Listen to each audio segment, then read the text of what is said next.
The wooden horse sat in the boy's hands unfinished and worn smooth by decades of careful handling. It was small enough to fit in a child's palm, carved from pine that had yellowed with age. The mane was suggested rather than detailed, the legs sturdy but incomplete at the hooves. Someone had started this carving with love and then stopped frozen by something stronger than intention. Benjamin turned it over slowly, his 10-year-old fingers tracing the knife marks that still showed in the grain. The November afternoon sun slanted across the porch of the house in Durango, Colorado, painting everything in shades of amber and gold. His grandfather sat in the rocking chair beside him, white hair catching the light like snow on mountain peaks. "Grandpa," Benjamin said, holding up the horse, "why isn't this finished?" Ethan Stone was 79 years old. His face was a map of hard living, carved deep with lines that spoke of weather and worry, loss and love.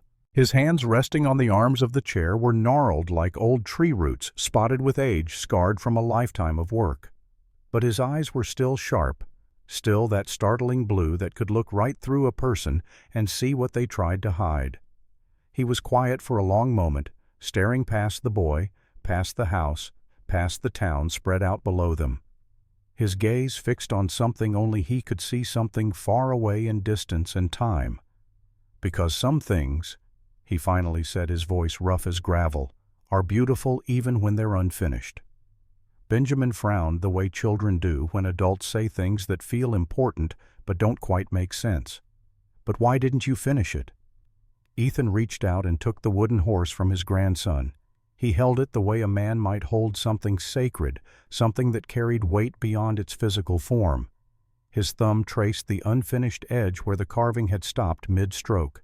"Because this horse is part of a story," he said.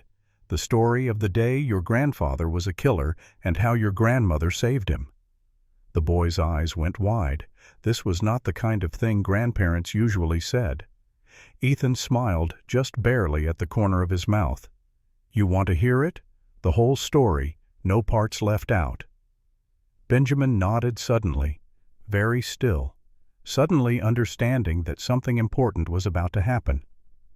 "Then listen close," Ethan said, "because this is the story of how a man can lose himself for 15 years and find himself again in a single day. The story of a tree and a rope and a choice that changed everything." He settled back in his chair, the wooden horse still in his weathered hands, and his eyes grew distant as memory pulled him backward through 3 decades of living. "It was December 18th, 1878, he began, the coldest winter the Rocky Mountains had seen in 10 years. The afternoon light seemed to shift and change, and as the old man spoke, the world around them faded, replaced by the sharp clarity of memory, vivid and unforgiving as yesterday. The cottonwood tree stood alone on the ridge, its branches black and twisted against the gray December sky. At 6:47 in the morning, the temperature had dropped to 12 degrees Fahrenheit and was still falling. The sun had not yet cleared the eastern peaks, and the world existed in that strange half-light before dawn where everything looks washed of color, reduced to shadows and shapes. The woman hung from the tree like a broken thing. Sister Grace Whitmore was 28 years old. She had been trained as a nurse in Boston, had taken holy vows with the Sisters of Mercy, and had come west 6 months ago to bring healing to a mining town that needed it. Now she hung from rough hemp rope, her wrists bound so tightly that the circulation had stopped hours ago. Her hands were purple and black, the rope cutting deep grooves into the flesh, down to bone in places where she had struggled. Her arms were stretched above her head, pulled high enough that her shoulders felt like they were tearing from their sockets. Her bare feet dangled inches above the frozen ground, just close enough to make her legs cramp with the effort of trying to reach it. 2 more ropes ran from her ankles to opposite roots of the tree, pulled tight, forcing her legs apart in a position meant to humiliate as much as to harm. Her black habit was torn, ripped up to her thighs by rough hands that had laughed while they did it. Her face was pale as new snow lips, cracked and bleeding from the cold green eyes that had once shone with faith, now dimmed to something harder, something that looked like acceptance. She had tried to pray. For the first hour she had whispered the Our Father, the Hail Mary, the psalms her own father had taught her as a girl in Boston when the world made sense and men did not hang women from trees for the crime of healing. But the words had died in her throat, frozen by cold and fear and the slow creeping understanding that no one was coming to save her. The 5 men who had brought her here at dawn had already ridden away, their horses' hoofbeats fading into the mountain silence. They had called her witch devil woman, Catholic poison. They had spit on her and laughed and left her to die slowly under the winter sky. Now the only sounds were the creak of rope against wood and the dry rasp of her own breathing, each exhale a small white cloud that disappeared into the frigid air. Then she heard it. The sound that did not belong in this place of death and cold. Hoofbeats, slow and steady, not the wild gallop of men coming to finish what they started. A measured 4-count rhythm that rolled across the frozen grass like a promise of something, though whether salvation or final judgment she could not tell. A horse appeared on the rise, a sorrel, its breath steaming in the cold, its coat dark with the sweat of hard riding. The animal was strong and well fed, the kind of horse that belonged to a man who knew how to survive where others died. The man in the saddle sat tall, his hat pulled low against the wind, his coat the color of earth and old blood dusted with yesterday's snow. His shoulders were impossibly wide, 48 inches across, wrapped in a bearskin that made him look like something ancient that had walked out of legend rather than reality. His beard was shot through with gray, thick and wild, covering most of his face like a forest growing unchecked. And his eyes, when he finally looked up at her, did not widen with shock. They narrowed the way a man squints at a storm he has already walked through once and knows will come again. Ethan Stone was 48 years old. He had been a widower for 12 years, a hermit for the same span of time. He had buried his only son. He had killed men in war and never forgotten their faces. He had lived alone in a cabin at 9,400 feet, hiding from the world and the memories that lived in it.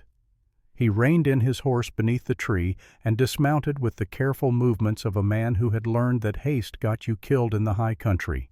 No rush, no curse, no prayer. Just a long, slow look at the girl hanging above him. Sister Grace realized in that moment of assessment that this man had seen worse than this, had maybe done worse than this. The knowing was in his eyes, in the set of his shoulders, in the way he approached the problem of her suffering with the same expression another man might use to consider a broken wagon wheel. Ethan stepped close right between her spread feet where he could reach the knots if he stretched. From her angle, all she saw was his hat brim and his chest rising and falling with breaths that came slow and even. No panic, no urgency, just methodical assessment of a situation that needed solving. Then his hands dropped to his belt, his fingers hooked into the front of his pants, tugging at something at his waistband, digging at something down there where no one else could see. Sister Grace's heart went white with terror. In her exhausted, pain-addled mind, she jumped to the only conclusion that made sense after what the men from town had already done to her, after they had torn her clothes and laughed and made her feel like something less than human. "You want to put it in?" Her voice cracked on the last word, breaking like ice over a frozen stream. It was half question, half accusation, a final defiance from a woman who had nothing left to lose but her soul. For a moment, Ethan said nothing. The wind hissed through the dry grass. A crow cried somewhere far off, black wings against gray sky. The world held its breath. Then Ethan pulled his hand free from his belt, and in it was a small folding knife. A case 50 with a bone handle, the kind of knife a man carried for 1,000 small tasks and never for killing unless he had to. He lifted his face just enough for her to see his eyes, flat and steady blue as glacial ice. No lust there, no cruelty, just an exhaustion so deep it looked like it went all the way to his bones. "No, sister," he said, his voice rough from disuse. "I'm cutting you loose." The knife flashed in the weak morning light, sharp steel against worn rope. The sound of fibers snapping was like a gunshot in the stillness. Her body dropped. The world turned sideways, sky and snow and the gray bark of cottonwood all tumbling together in a kaleidoscope of confusion. Then she was caught. 2 hands, large and calloused and surprisingly gentle, caught her before she hit the frozen ground. Ethan held her against his chest like she weighed nothing at all, and Sister Grace felt warmth for the first time in 4 hours. Real warmth, not the burning cold that tricks you into thinking you are not freezing to death. The smell of wood smoke and leather and something wild surrounded her. The rough fabric of his bearskin coat pressed against her torn habit. His heartbeat was slow and steady beneath her ear, the sound of something living, something strong, something that had decided she was worth saving. For the first time in 4 hours, she felt safe. And then the darkness took her. The voice of Ethan Stone, at 79 years old, cut through the memory like a knife through cloth, pulling the story back to the present moment. "You want to know why I saved her?" he said to Benjamin, his eyes still distant with remembering. "I'll tell you about the worst day of my life, the day I became a killer." The scene shifted, pulled backward through time, and suddenly it was autumn of 1863, 15 years before the cottonwood tree, 15 years before Grace. Ethan Stone was 33 years old, a private in the 3rd Colorado Cavalry Company. B. The unit was chasing Apache raiders who had hit a settlement near Taos, New Mexico Territory.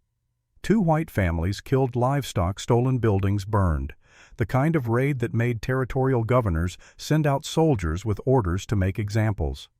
Lieutenant James Caldwell was 30 years old with cold eyes and a reputation for following orders no matter what those orders were. He sat his horse at the edge of a small camp studying the cluster of hide tents and cook fires below, and his face showed nothing but calculation. "They're hiding the raiders," Caldwell said. "We make an example here. Show them what happens when they shelter hostiles." Private Ethan Stone, 33 years old and still young enough to believe in the difference between right and wrong, looked down at the camp and saw no warriors. Just women working at cook fires, children playing in the dust, old men sitting in the shade. "Sir," he said carefully, "I don't see any warriors, just women and children." Caldwell turned to look at him, and his eyes were flat and cold as river stones. "That's an order, Stone. Obey it or face court-martial." The attack happened at dawn when the camp was just waking. 20 soldiers on horseback rifles, loaded sabers drawn. They swept through the camp like a wind of fire and death, and what happened next would live in Ethan Stone's nightmares for the rest of his life. 23 people died, 14 women, 7 children, 2 old men too slow to run. The fires burned hot. The screams were worse.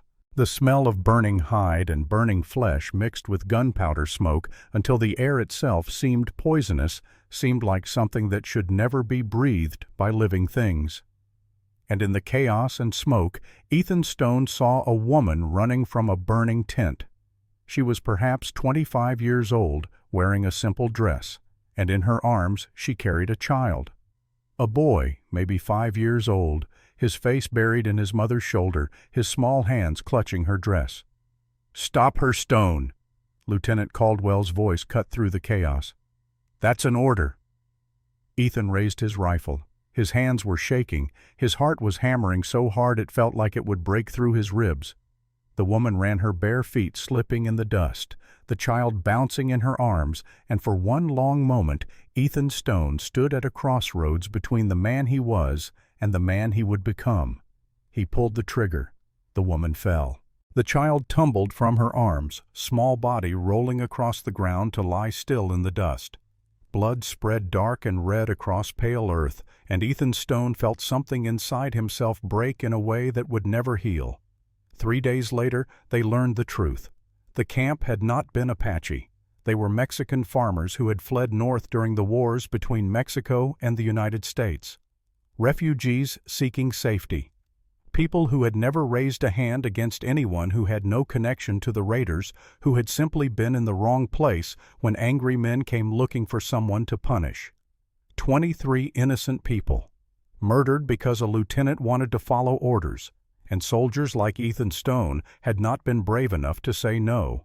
The scene shifted again, pulled forward through time, back to the moment of rescue.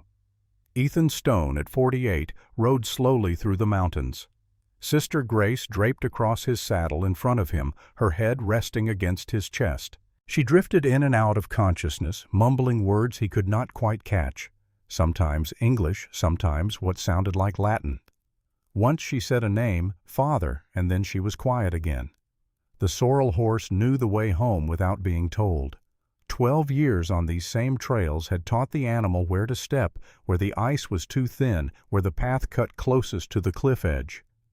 Ethan let the horse pick its way while he kept one arm around the woman to make sure she did not fall. He tried not to think about what he had just done. Tried not to think about the 5 riders who had left her there, or the rope burns on her wrists, or the way her legs had been spread wide for maximum humiliation.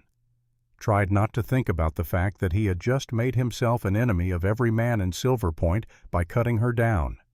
Men did not interfere with other men's justice in Colorado Territory, not if they wanted to keep breathing. But Ethan Stone had stopped caring about that particular rule a long time ago. First, when his wife Rebecca died screaming in childbirth, the baby stillborn in her arms. 2 years later, when his only surviving son stopped breathing in his arms, skin covered in the pustules of smallpox, while Ethan held him and begged God for a miracle that never came. After that, the rules other men lived by seemed like toys, like things children played with to feel safe. His cabin sat at 9,400 feet, tucked into a stand of Douglas fir, so thick you could not see it from more than 100 yards away. The back wall was built against a granite cliff face that protected it from the worst of the winter winds. Smoke rose from the stone chimney thin and gray against the overcast sky. Ethan had built this place with his own hands after his son died, had cut every log notched, every joint, chinked every gap with moss and mud. It was not much, just 4 walls and a roof, a stone fireplace, 2 small windows with real glass he had hauled up from Denver, a wooden door 4 inches thick with an iron bar to keep out bears and men. But it was his, the only thing in this world that was. He dismounted carefully, keeping Sister Grace balanced against his shoulder. She was lighter than he expected, all thin bones and determination under that black habit. He carried her inside, pushing the door open with his hip. The cabin was warm. He had banked the fire before leaving at dawn to check his trap lines, and the coals were still glowing red in the fireplace. The single room smelled like wood smoke and coffee and the faint tang of tobacco. There were 2 beds, one in the corner where he slept covered with a wool blanket and a bearskin, the other against the opposite wall, smaller, child-sized. The bed his son Samuel had slept in before the smallpox took him. Ethan had not been able to get rid of it, had not even been able to take the blanket off. For 10 years it had sat there a monument to grief, and now he laid Sister Grace down on it as gently as he knew how. She curled into herself immediately, knees drawn up, arms wrapped around her chest. Even unconscious, her body knew it had been hurt. Her eyes moved beneath her lids, rapid and fearful, dreaming of the rope, probably dreaming of the men who had put her there. Ethan stood over her for a long moment, just watching her breathe. Then he turned away and began gathering what he needed. Water first. He filled a pot from the barrel by the door and set it on the crane over the fire to heat. Not boiling, just warm enough to clean wounds without causing more damage. Then his medical kit, such as it was. A leather pouch he had put together over the years. Clean cloth for bandages. A needle and thread made from deer sinew. A small jar of bear grease he had rendered himself every fall. Dried sage leaves. Yarrow for bleeding. Wild mint for swelling. He had learned these things the hard way. When your wife is dying in childbirth and the nearest doctor is 2 days away. When your son is burning with fever and all you have is prayer and herbs and desperation. The prayers had not worked, but the herbs sometimes did. By the time the water was warm, Sister Grace was stirring. Her eyes opened slowly, green and unfocused, looking around the cabin, like she could not quite figure out where she was or how she had gotten there. "Where am I?" Her voice was barely more than a whisper. "My cabin," Ethan said, not looking at her, focusing on preparing the supplies. "You're safe now." Sister Grace looked at him, then really looked at him, and he saw the moment when memory came flooding back, saw her body tense, saw her eyes go wide with fear. "Safe." She laughed once, a broken, bitter sound. "I'll never be safe again." Ethan did not argue with her. She was probably right. He just knelt beside the bed and opened his kit, laying out the supplies where she could see them, being careful to make no sudden movements. "These need tending," he said, gesturing to her wrists. "Your wrists." He reached for her and she flinched back hard, almost rolling off the narrow bed. "Hold on," Ethan said, his voice calm and steady. "I'm just getting my knife to cut the rest of that rope off you." This time he said it slow and clear, pulling the knife from his belt where she could see it, opening it with deliberate care, showing her that it was a tool, not a weapon, that his hands were here to help, not hurt. Sister Grace watched him with the wariness of a wild animal, but she did not pull away again. She held out her wrists, and Ethan saw the damage clearly for the first time in good light. The rope had cut deep, not just into the skin, but into the muscle beneath. The flesh was purple and black, with bruising split open in places where the rope had sawed back and forth as she struggled. Blood had dried in thick crusts, but fresh blood still seeped from the deepest cuts. "Jesus Christ!" The words were out before he could stop them. "Please don't take the Lord's name in vain," she said, her voice weak but firm. Even now. It almost made him smile. This woman, half dead from exposure and torture, still correcting his language. "Sorry, sister," he said, "but these need immediate treatment. Infection sets in fast this time of year. You could lose the use of your hands if we don't clean them proper." "Then do what you must." She said it simply, like a woman who had already made peace with pain. Ethan washed his own hands first in the warm water, scrubbing them the way he had seen the army surgeon do during the war. Then he soaked a clean cloth and began working on her wrists, dabbing gently at the dried blood, softening it so he could see the wounds beneath. Sister Grace bit her lip but did not make a sound. He could see the tension in her jaw, the way her fingers curled into fists, but she bore it in silence. When the wounds were clean, he mixed his poultice. Bear grease still soft from being kept by the fire, mixed with crushed sage leaves and yarrow and mint. The smell was strong, medicinal, clean, in a way that had nothing to do with soap. "What is that?" Her voice was steadier now, curious despite the pain. "Bear grease mixed with herbs," Ethan said, applying it carefully, working it into the wounds with gentle fingers. "Sage fights infection. Yarrow stops bleeding. Mint brings down swelling. Old recipe. Indians taught it to the mountain men, and my father taught it to me." He wrapped her wrists in clean linen strips, not too tight, leaving room for swelling. "You know medicine," she said, not a question. "Had to learn," Ethan said. "When my boy got sick 10 years ago, nearest doctor was 2 days' ride through snow. Smallpox doesn't wait for doctors." His voice went flat on the last sentence, and Sister Grace heard the weight in it, the grief that time had not managed to bury. "I'm sorry," she said softly. "Long time ago." He finished the bandaging and stood gathering his supplies. She needed rest now. Food eventually, but mostly rest. "You should sleep," he said. "I'll be outside if you need anything." "Wait." He stopped at the door hand on the latch. "Why did you save me?" The question hung in the air between them. Ethan thought about lying, about saying something noble or righteous, about making himself sound like something better than he was. But he had spent too many years alone to remember how to lie well. "Didn't save you, sister," he said quietly. "You're right about that. Cutting you down isn't the same as saving. Saving would mean I had a reason, something purposeful." He paused, choosing his words carefully. "I didn't. I just couldn't ride past. Already got enough ghosts in my head keeping me awake at night. Didn't need another one." He stepped outside and closed the door behind him, leaving her alone with that truth. 600 yards away on the ridgeline above the cottonwood, Deputy Owen Blake sat on his horse and watched through the gray morning light. Owen was 24 years old, young enough to still believe in justice, old enough to know it did not always come easy. His mother had been Mexican, and she had died when he was 12. Not from sickness, but from the slow poison of being unwanted in a town that did not trust people who looked like her. He had seen the mountain man cut the nun down, had seen him catch her before she hit the ground. And from this distance, in this light, with no context for what had come before, it looked like something else entirely. It looked like a man holding a woman, looked like something that needed reporting. Owen knew what he should do. Ride down there, check on the sister, make sure she was all right. Do his job as a deputy of Silver Point. But he also knew what would happen if he did that. Clayton Blackwood and his men would arrive before Owen could even begin to understand what had happened. And if they found Sister Grace still alive, still breathing, they would finish what they started. There would be no second chance. So Owen made a choice. He yanked his horse around hard, spurring the animal into a gallop back toward town. The horse's hooves kicked up frozen clouds of earth as they raced across the high meadow. He had to tell Sheriff Wade. Had to get there first.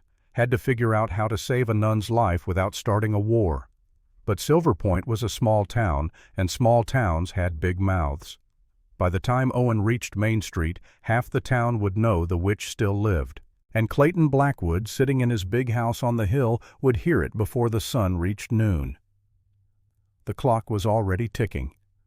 The Long Branch Saloon was already full when Deputy Owen Blake burst through the door at 11:30 in the morning.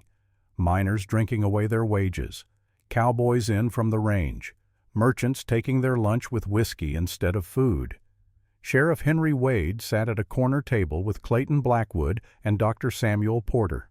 All three men looked up as Owen approached, breathless and covered in snow.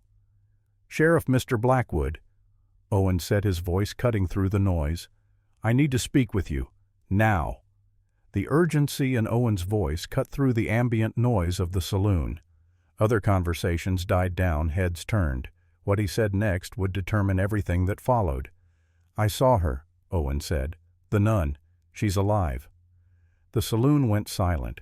Even the piano player stopped mid-tune. Clayton Blackwood stood slowly, his bulk casting a shadow across the table. He was not a tall man, but he was wide-built like a bull. His black vest was tailored and expensive. The watch chain across his chest was solid gold. Everything about him said money and power. "What did you say?" Owen swallowed hard, suddenly aware that every eye in the room was on him, that what he said next would matter. "I was patrolling up near Eagle's Nest this morning. I saw the cottonwood tree, and I saw a man there. He cut her down, carried her away on his horse." Clayton's face went white, then red. "Who was the man?" "I couldn't see clear from where I was," Owen said. "But he was big, real big, riding a sorrel horse wearing a bearskin. Could only be one person who fits that description up in the high country." A miner spoke up from a nearby table. "Ethan Stone." Clayton said the name like a curse. "The hermit, the one who lives up past the timber line." "Yes, sir," Owen said. "I'm certain of it." Dr. Porter, who had been drinking steadily since breakfast, nearly dropped his glass. His hand shook so badly that whiskey slopped over the rim. "That madman has the witch," he said, his voice thin with something that might have been fear or guilt or both. "God help us all."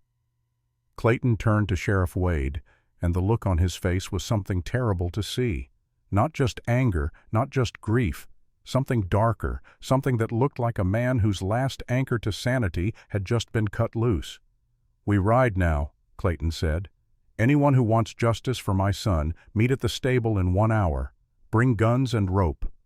The saloon erupted into motion. Men pushed back from tables. Glasses were drained in single gulps. Someone ran for the door to spread the word. Sheriff Henry Wade stood slowly, and Owen could see the conflict written all over his face. The sheriff was a good man at heart, fair-minded, but he was also weak. He had a sick wife and 3 children and a mortgage on his house that Clayton Blackwood held. "Clayton," Wade said carefully, "maybe we should think about this. The circuit judge is coming through in 10 days. We could hold a proper trial." Clayton's voice was cold and hard as winter iron. "My son is dead, Henry. That witch killed him with her devil magic. And now some mountain trash is hiding her. We ride with or without you. Your choice." It was not really a choice, and everyone in the room knew it. "All right," Wade said after a long moment. "But we do this legal. We bring her in for trial. No lynching without due process." Clayton smiled, but there was no warmth in it, no humanity. "Of course, Sheriff. By the book. Just like you say." But Owen, watching Clayton's eyes, knew it was a lie. Knew that if they found Sister Grace alive, she would not make it back to town. Justice in Clayton Blackwood's mind did not involve judges or juries. It involved rope and a tree and a woman who could not defend herself. On the porch in Durango, 31 years later, Ethan Stone, at 79 years old, paused in his telling. The sun had moved lower in the sky, painting the mountains in shades of purple and gold. Benjamin sat perfectly still, his young face serious with concentration. "And that's how it began," Ethan said quietly. "The day I stopped running from my ghosts. The day I chose to stand and fight instead of hide. The day I learned that redemption isn't a destination you reach. It's a direction you travel one choice at a time for the rest of your life." He looked at his grandson, and in the boy's eyes he saw understanding beginning to dawn. "Tomorrow I'll tell you the rest," Ethan said, "about the siege and the bear and the Russian who saved us all. But for now, remember this. Every man carries two wolves inside him. One is fear, hate, cruelty. The other is courage, love, compassion. And the wolf that wins is the one you feed. Always feed the right wolf, Benjamin, no matter how hungry the wrong one gets." The boy nodded slowly, holding the wooden horse tight in his small hands. And as the sun set over Colorado, casting long shadows across the porch where an old man and a young boy sat together, the past and present seemed to blur to become one continuous thread of memory and meaning, stretching backward and forward through time, connecting generations, teaching lessons that could only be learned through living. The story was not over. It was only just beginning. The next morning, Benjamin arrived at the porch before his grandfather had finished his first cup of coffee. The boy's face was bright with eagerness, the wooden horse clutched in his hand like a talisman. Ethan Stone smiled a rare expression that softened the hard lines of his weathered face. "You're early," he said. "I couldn't sleep," Benjamin admitted. "I kept thinking about the story, about the men coming for her." Ethan nodded slowly, understanding. "Then sit down, boy, because this part gets harder. This is where we learned what we were made of." He settled back in his chair, eyes growing distant again as memory pulled him backward. It was December 19th, 1878, 5:30 in the morning, still dark as pitch and cold enough to freeze spit before it hit the ground. Dawn came slowly to the high country, more a gradual lessening of darkness than a true sunrise. Ethan woke in his chair by the window, rifle still across his lap neck, stiff from sleeping upright.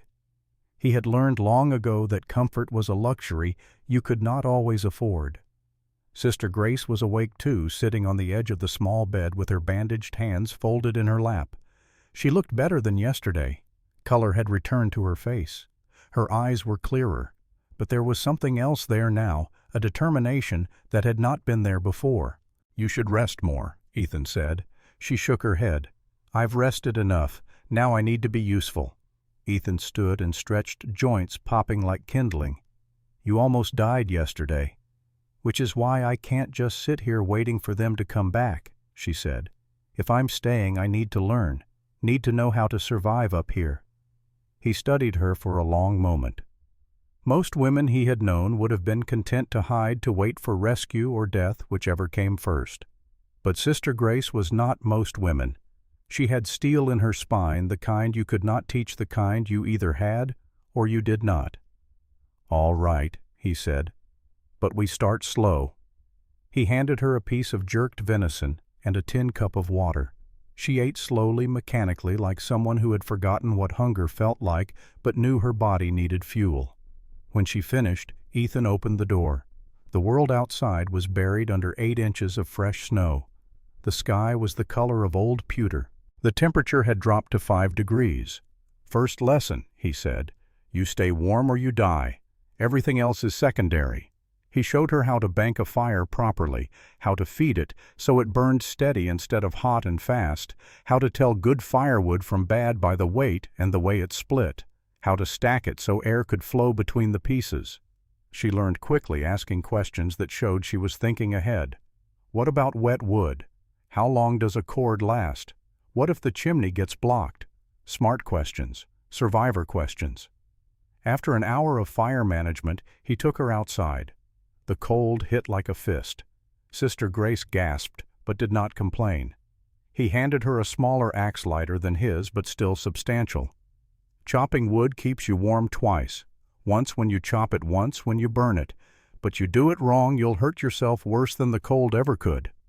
He showed her the stance. Feet shoulder-width apart, grip low on the handle. Let gravity and the weight of the axe head do the work. Aim for the cracks in the wood, not just anywhere. Her first swing went wide, the axe biting into frozen ground instead of wood. She looked at him expecting criticism. "Again," he said. "Adjust your angle." Her second swing was better. The third split the log clean through. She looked surprised, then pleased. "Good," Ethan said.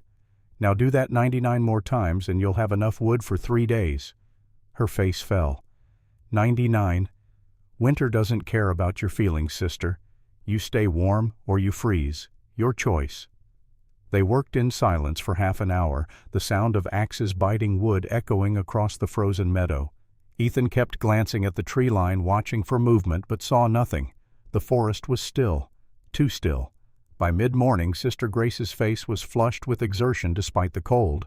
Her hands, still bandaged, had to be hurting, but she did not stop, did not complain, just kept swinging until the pile of split wood was waist-high. "That's enough for now," Ethan said. "You'll feel it tomorrow." "I feel it now."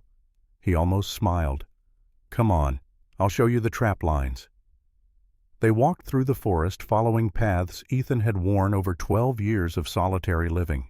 He showed her how to read tracks in the snow, deer prints sharp and deep, rabbit tracks paired front and back, the distinctive pad marks of a mountain lion which made her stop dead and look around nervously. "Don't worry," Ethan said. "Cats don't hunt during the day unless they're starving and there's enough game up here to keep them fed." He showed her his snare sets, simple loops of wire positioned at neck height on trails the rabbits used. When an animal ran through the loop, tightened, the bent sapling sprang up, and death came quick. Humane as trapping could be, they checked 6 snares. 5 were empty. The 6th held a fat snowshoe hare already frozen stiff. Sister Grace stared at the dead animal, her face unreadable. "I've treated hundreds of patients," she said quietly. "Amputated limbs, set broken bones, delivered babies. But I've never killed anything." "You don't have to now," Ethan said. "I can handle it." "No." Her voice was firm. "If I'm going to live here, I need to know how. Show me." Ethan pulled his knife from his belt. The blade was 8 inches of folded steel, sharp enough to shave with. He knelt beside the frozen hare. "Quick cut behind the head," he said. "Severs the spine.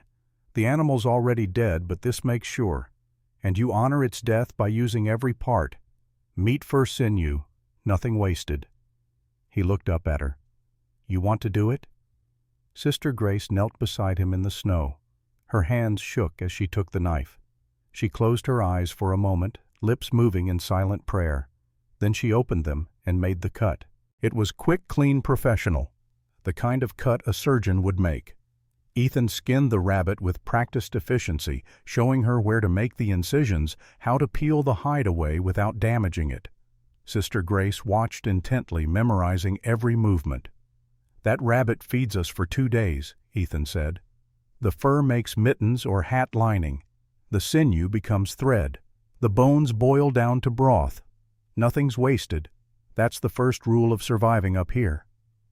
They walked back to the cabin, Sister Grace carrying the skinned carcass like it was something precious instead of something dead. There was blood on her hands, but she did not seem to notice or care.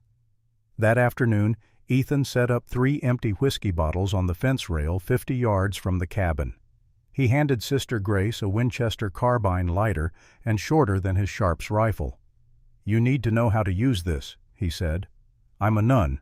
I took vows. You also took vows to live. Which one matters more right now?" She took the rifle, handling it like it might explode.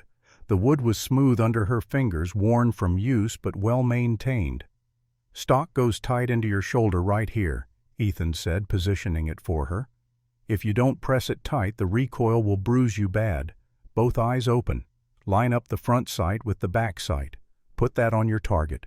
Breathe in deep, halfway out. Hold it. Squeeze the trigger. Don't jerk. Squeeze. Sister Grace raised the rifle. It wavered. Her arms were not strong enough yet to hold it steady. The shot went wide 3 feet to the right of the bottles. The sound echoed across the valley like thunder. "Again," Ethan said. She reloaded, hands fumbling with the mechanism. He showed her once more, patient and methodical. She fired. Closer this time, a foot to the right. "Better. Breathe." The third shot shattered the center bottle. Glass exploded in a spray that caught the weak sunlight.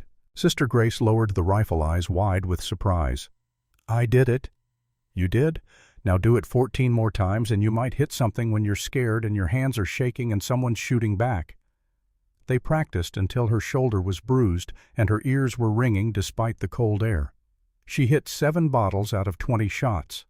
Not great, but not terrible for a first-timer. As the sun started its early winter descent, they heard it.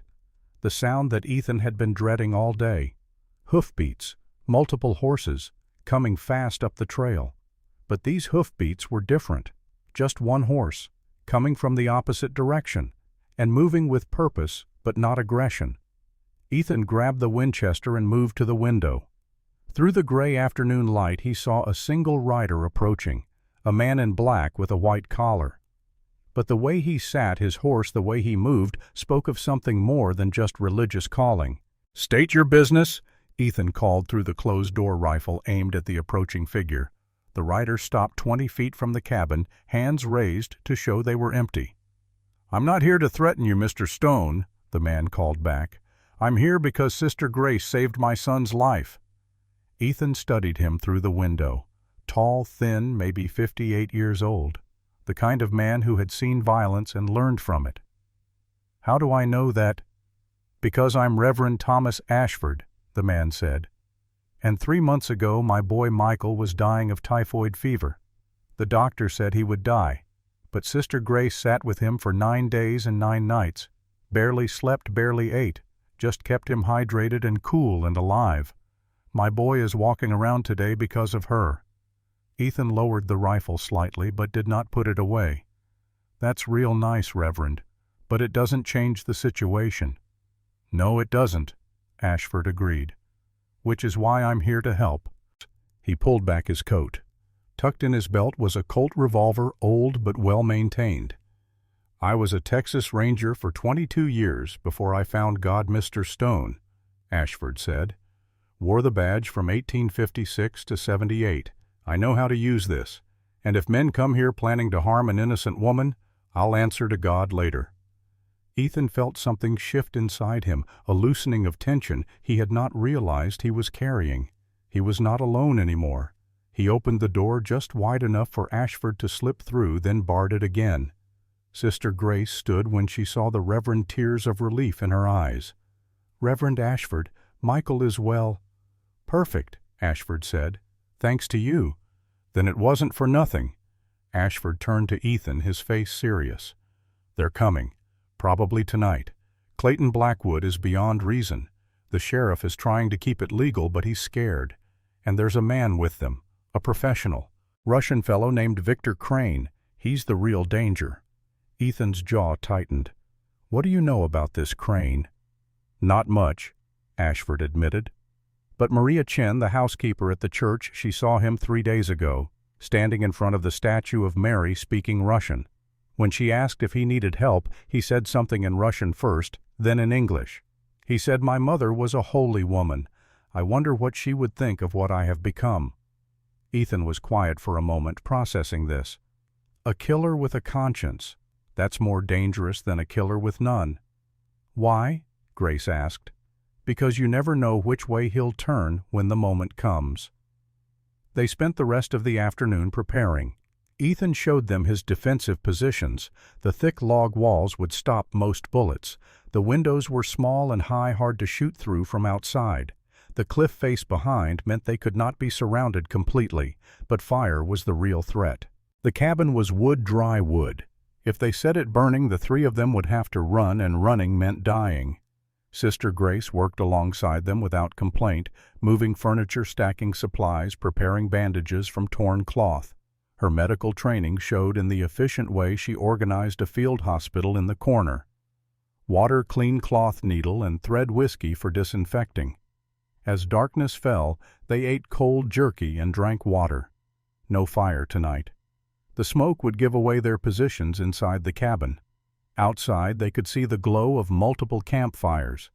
The posse had made camp 200 yards away, close enough to watch, far enough to be safe from rifle fire. "They're waiting for something," Ethan said, standing at the window. "Waiting for what?" Sister Grace asked. "For us to run, or for reinforcements, or maybe just for courage. It's easier to attack a cabin full of people when you're half drunk and the sun's not watching." "Will they attack tonight?" "If they're smart, they'll wait until just before dawn. That's when people are most tired, when guards fall asleep, when mistakes get made." Reverend Ashford checked his revolver for the 10th time. "How long can we hold?" Ethan was quiet for a moment, doing calculations in his head. "Against 25 men, maybe an hour, maybe less if they use fire." "Then we make that hour count." They took turns sleeping, 2 awake and 1 resting at all times. Ethan took the first watch with Reverend Ashford. Sister Grace lay down on the small bed but did not close her eyes. Around midnight, as they kept watch, Ashford spoke quietly. "You know, Mr. Stone, if we survive this, what becomes of Sister Grace? She can't go back to the church, not after this. They'll have questions she can't answer." Ethan was quiet for a moment. "She can stay here, if she wants." "And you? Will you go back to your mountain?" "Don't have a mountain anymore. They burned it." Ashford looked at him in the dim light. "You care for her, I can see it, and unless I'm mistaken, she cares for you too." Ethan said nothing, but his silence was answer enough. In Silver Point, 6 miles down the mountain, a different kind of struggle was taking place. Eleanor Blackwood stood in her son's room, holding his belongings with shaking hands. She was 52 years old, once beautiful, now worn by grief.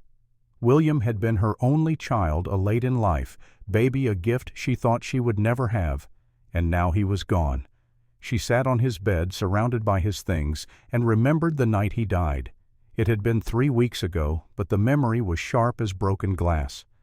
Dr. Samuel Porter had arrived at 3 in the afternoon, and Eleanor had smelled the whiskey on his breath before he even opened his bag. William was burning with fever, vomiting, weak. "Typhoid." Porter had said his words slightly slurred. "I'll give him mercury. Standard treatment." Eleanor had watched him pour from the bottle. His hand had shaken violently. The liquid had sloshed over the measuring glass, way too much pooling in the bottom. "Doctor," she had said carefully, "is that the right amount?" Porter had turned on her, eyes bloodshot and angry. "Don't question me, woman. I know my job." Within 2 hours, William had been vomiting blood. Not the symptoms of typhoid, the symptoms of mercury poisoning. Eleanor had known then, had known with certainty that her son was not dying from disease but from the cure. But when Clayton came home destroyed by grief, demanding to know why his son had died while another boy lived, Dr. Porter had offered an easy answer. The Catholic nun, the witch, the outsider. And Eleanor, coward that she was, had said nothing. She opened her mouth to speak the truth, but fear stopped her. Fear of what it would mean. That her son had died not from evil magic, but from a drunk doctor's shaking hands. That there was no grand conspiracy, no devil to fight, just bad luck and human error. So she had stayed silent. And Sister Grace had been dragged from the mission at dawn and hung from a tree. Now, 3 weeks later, Eleanor sat in her dead son's room and faced what she had become. A woman who had let an innocent person die to preserve a comfortable lie. She heard Clayton downstairs organizing another group of men. His voice was loud, angry, unhinged. "This time we kill them all. No survivors. The mountain man, the reverend, the witch. All of them." Eleanor stood slowly. In her hand was a letter. Dr. Porter had given it to her 3 days ago, made her promise not to open it unless something happened to him. Last night, after the failed attack on the cabin after Ethan Stone and Sister Grace had escaped into the mountains, Dr. Porter had gone into his office, locked the door, and drunk an entire bottle of laudanum. They had found him this morning, dead at his desk, a look of peace on his face that he had not worn in years. Eleanor broke the seal on the letter and read. When she finished, she was crying.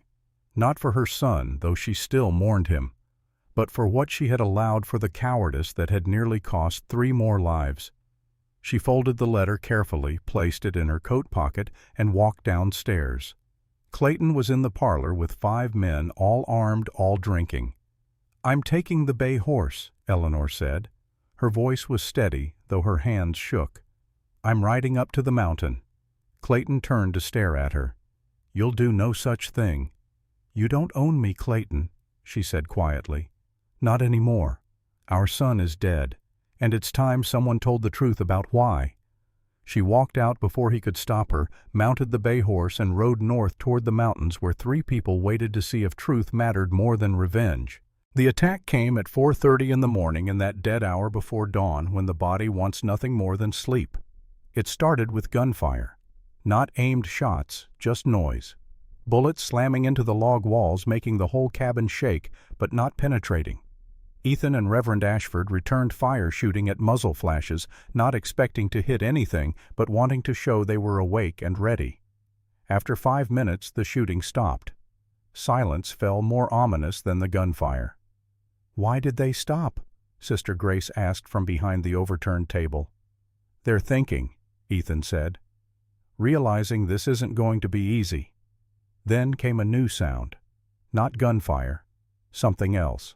A crackling, growing sound that Ethan recognized with cold dread. Fire. He looked out the window. The horse shelter was burning, flames 30 feet high licking at the night sky. The horses inside were screaming. Reverend Ashford was already moving toward the door. "We have to save them." "It's too late," Ethan said, his voice hard. "They're already dead, and that's not the target anyway." "What do you mean?" "The fire's just to light up the cabin. Now they can see every window, every door, anywhere we might shoot from. And we can't see them because we're looking into the light." As if to prove his point, a bullet smashed through the window near his head, then another. The shooters had found their range. "Get down. Everyone down." They huddled behind what cover they had as bullets tore through the cabin. Glass-shattered wood splintered the air, filled with the smell of gunpowder and smoke. Ethan waited for a pause in the firing, then popped up and fired 3 quick shots toward the muzzle flashes he had marked in his memory. He heard a scream, one down. The siege went on for an hour. The posse would fire until they ran low on ammunition, then pause to reload. Ethan and Ashford would use those pauses to return fire, making every bullet count because they did not have many to spare. Sister Grace stayed low, keeping pressure on a cut on Ashford's arm where a splinter had opened him up. Her hands were steady despite the chaos. A surgeon's hands. Then came a new sound, shouting close to the cabin. "They're rushing us," Ethan said, levering another round into his rifle. "Get ready." Dark shapes appeared at the windows, men trying to climb through. Ethan shot the first one at point-blank range. The man fell backward without a sound. Ashford shot another, then another, but there were too many. For every man they dropped, 2 more appeared. The cabin was being overrun. "Back door now." Ethan grabbed Sister Grace's arm and pulled her toward the rear of the cabin. Ashford provided covering fire, his old Colt barking in the enclosed space. Ethan threw open the back door. Cold air rushed in. Beyond it, the dark forest and the mountain rising up into the night. "Run. Don't look back. I'll be right behind you." Sister Grace hesitated for only a moment, then ran. Ashford followed. Ethan fired his last 2 shots into the mass of men trying to force their way through the front door, then turned and sprinted after them. Behind him, the cabin that had been his home for 12 years, filled with men who wanted blood. His possessions, his memories, the wooden horse he had carved for his son, all of it left behind. But he was alive. They were alive. And that was all that mattered. They ran into the forest, feet crunching in the deep snow. Behind them, shouts and curses as the posse realized their prey had escaped. Then the sound of horses being mounted. The chase was on. Ethan led them up the mountain away from the main trail into country he knew and they did not. The forest was pitch black under the heavy pine canopy. They ran by feel and memory, hands outstretched to avoid trees, feet finding the path by instinct. Sister Grace fell once, sprawling in the snow. Ethan hauled her up without stopping.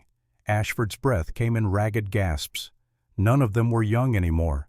None of them were built for this kind of exertion at this elevation. Behind them, the pursuing horses crashed through the underbrush, getting closer. "There!" a voice called out. "I see them!" A gunshot cracked. The bullet hit a tree 6 inches from Ethan's head, showering him with bark. "Keep moving! We're almost to the ridge!" They burst out of the tree line onto an open slope. The first gray light of dawn was just starting to show in the east. And in that light, Ethan saw their salvation and their doom at the same time. Above them, a narrow trail led up to a rocky pass. If they could reach it, they could defend it. 2 men in a pass could hold off 20. It was perfect defensive ground. But between them and that pass was 400 yards of open slope. No cover, no concealment, just deep snow and the growing light that would make them perfect targets. No choice. Run. They ran, legs, burning lungs, screaming. The snow was thigh-deep in places, dragging at them, trying to pull them down. Sister Grace's bandaged hands left red marks in the snow where her wounds had opened up again. The horsemen burst from the tree line behind them. 20 men on 20 horses, and in the lead on a black stallion was Clayton Blackwood himself, his face twisted with rage and grief and something that looked like madness. "There's the witch. Don't let her reach the pass." Bullets kicked up snow all around them. One passed so close to Ethan's ear he felt the heat of it. Another hit Ashford's coat, tearing through the fabric but missing flesh by inches. They were halfway up the slope when Ethan heard it. A sound that turned his blood to ice. A sound he had heard before long ago and never forgotten. The deep rumbling growl of something very large and very angry. He looked up at the mouth of the pass. Silhouetted against the growing dawn was a grizzly bear, 9 feet tall when it reared up on its hind legs, 800 pounds of muscle and claw and teeth, and they had just run straight into its territory. "Oh, God," Grace whispered. The bear roared. The sound echoed across the valley like thunder. The horses below panicked, rearing and bucking. 2 riders were thrown. The rest fought to control their mounts. "Run!" Ethan shoved Sister Grace to the side, away from the direct path to the bear. Ashford stumbled after her. The bear, confused by multiple targets, chose the closest one. It chose Ethan. The animal charged down the slope with terrifying speed. Nothing that large should move that fast. Ethan raised his rifle, knowing it was useless. A rifle bullet might wound a grizzly, might make it angry, but it would not stop it. He fired anyway. Once, twice, 3 times. The bear kept coming. At the last second, Ethan threw himself to the side. The bear's claws missed his face by inches, but they caught his shoulder, tearing through his coat and shirt and the flesh beneath. He felt ribs crack, felt hot blood pour down his side. He rolled in the snow trying to get away, but the bear was already turning, coming back for another pass. This time, it would not miss. A gunshot rang out. The bear's head snapped sideways. It roared again, shaking its massive skull. Another shot, this one from a different direction. Sister Grace and Reverend Ashford were both shooting the Winchester and the Colt, cracking in the cold air. The bear, wounded and confused, turned away from Ethan and charged the new threats. "No!" Ethan tried to stand, but his leg would not support him. The pain in his ribs was like fire. He could taste blood in his mouth. The bear was 10 feet from Sister Grace when the final shot came, but it did not come from below. It came from behind. A single rifle shot, heavy caliber, perfectly placed. The bullet entered the bear's skull just behind the ear and blew out the other side, taking bone and brain matter with it. The animal dropped like a puppet with cut strings, dead before it hit the ground. Ethan looked up at the pass. Standing there, rifle still raised, was a man. Tall, lean, wearing a long coat and a fur hat. Even from 200 yards away, Ethan knew who it was. Victor Crane, the professional. The killer Clayton Blackwood had hired. and he had just saved their lives. The Russian lowered his rifle slowly. For a long moment, he just stood there looking down at them. Then he did something Ethan would never forget as long as he lived. He tipped his hat, a gesture of respect, of acknowledgement. Then he turned and walked away, disappearing into the rocks of the pass. Below them, the posse was in chaos, men shouting, horses still panicking, and Clayton Blackwood screaming orders that no one was following anymore. Sister Grace reached Ethan first, her medical training overriding everything else. She tore open his coat to examine the wounds. 4 deep gashes across his shoulder and chest, blood everywhere. But the ribs would heal. The flesh would knit. He would live. "Why?" Ethan managed to gasp out. "Why did he save us?" Sister Grace was already packing snow into the wounds to slow the bleeding, her hands moving with professional efficiency despite their own injuries. "I don't know, but we need to move now before they reorganize." Ashford helped Ethan to his feet. The 3 of them stumbled toward the pass, leaving a trail of red in the white snow. Behind them, the dead bear lay steaming in the cold air. And further down, Clayton Blackwood remounted his horse, his face set with determination that said this was not over. Not by a long shot. They reached the pass and collapsed behind a boulder, gasping for breath. The sun was fully up now, painting the mountains in shades of gold and pink. It would have been beautiful if they were not bleeding and freezing and running for their lives. Ethan looked at his companions, a nun with wounded hands, an old preacher with a young man's courage, and himself torn open by a bear wanted by the law with nothing left in the world except his life and his rifle, and these 2 people who had chosen to stand with him. It should have felt like defeat, like the end of everything. But somehow, bleeding in the snow as the sun rose over the mountains, Ethan Stone felt more alive than he had in 12 years. Because he was not alone anymore. Because someone had needed him. Because he had made a choice that mattered. And whatever came next, whether it was more running or a final stand or a bullet with his name on it, at least he would face it as a man who had tried to do right. At least he would die for something instead of just waiting to die for nothing. Below them, the posse was forming up again. Clayton was pointing up at the pass, giving orders. They would come again soon. "Can you shoot?" Ashford asked quietly. Ethan checked his rifle. 3 bullets left. Not many, but enough. "I can shoot." "Then we make them pay for every inch. We hold this pass until we can't hold it anymore, and we don't let them take her alive." Sister Grace looked at both men, these warriors who had become her protectors. "Thank you, both of you, for everything." "Don't thank us yet, sister," Ethan said. "Day's not over." They settled in behind the rocks and waited. Wounded, outnumbered, out of options. But not out of fight. Not yet. Not while they still had bullets and breath and each other. The sun climbed higher. The mountain wind picked up, carrying with it the smell of snow and blood and smoke from the burning cabin miles below. And 3 people who should have died waited to see if they would live another hour, another day, another moment of borrowed time in a world that wanted them dead. On the porch in Durango, 31 years later, Ethan paused again. The afternoon had grown late, the shadows long across the floorboards. Benjamin sat transfixed, the wooden horse forgotten in his lap. "And then," the boy whispered. "What happened then?" Ethan smiled a sad, knowing smile. Then came the woman who changed everything. The woman who chose truth over comfort. The woman who proved that redemption is not just for those who sin, but for those who witness sin and stay silent. He stood slowly, joints creaking with age. "But that story will have to wait for tomorrow. Your mother will worry if you're not home for supper." Benjamin stood reluctantly, clutching the wooden horse. "Grandpa, will you finish the story tomorrow?" "All of it." "All of it," Ethan promised. "The truth, the trial, the Russian secret, and how your grandmother became the bravest woman I ever knew. Tomorrow, I'll tell you the ending, the real ending, the one that matters."